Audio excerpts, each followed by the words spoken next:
Sevgi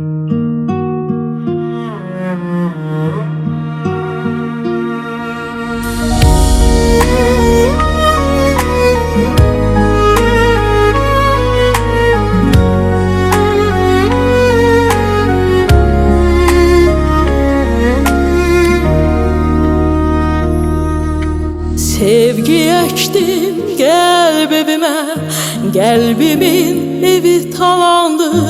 Yandı canımı geldi mi dile, yaddaşlarda sözüm kaldı. Sevgi ektim kalbimin evi talandı.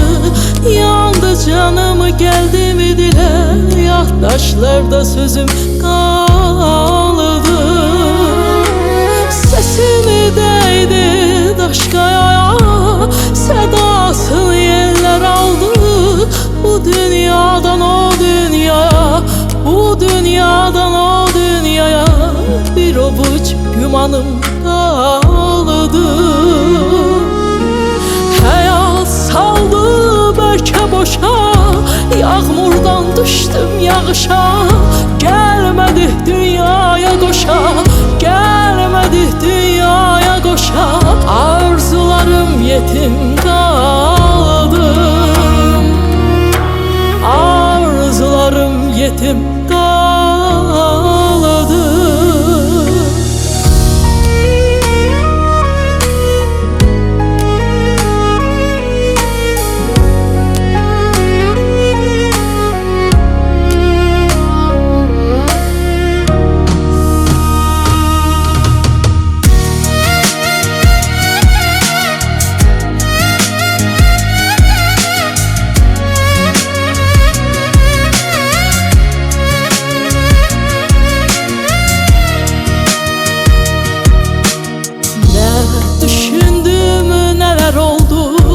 Bu dünya kısa bir yoldu, attım yoruldu.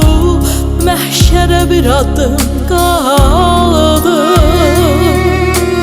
Ne düşündüm neler oldu, bu dünya kısa bir yoldu. Attım yoruldu. Məhşərə bir adım kaldı. Dostu yarı mükemmeldi yaradanı. Zamanı geldi gitti hamı, zamanı geldi gitti hamı. Sığındığım Tanrı kaldı. Hayat saldı belki boşa, yağmurdan düştüm yağışa.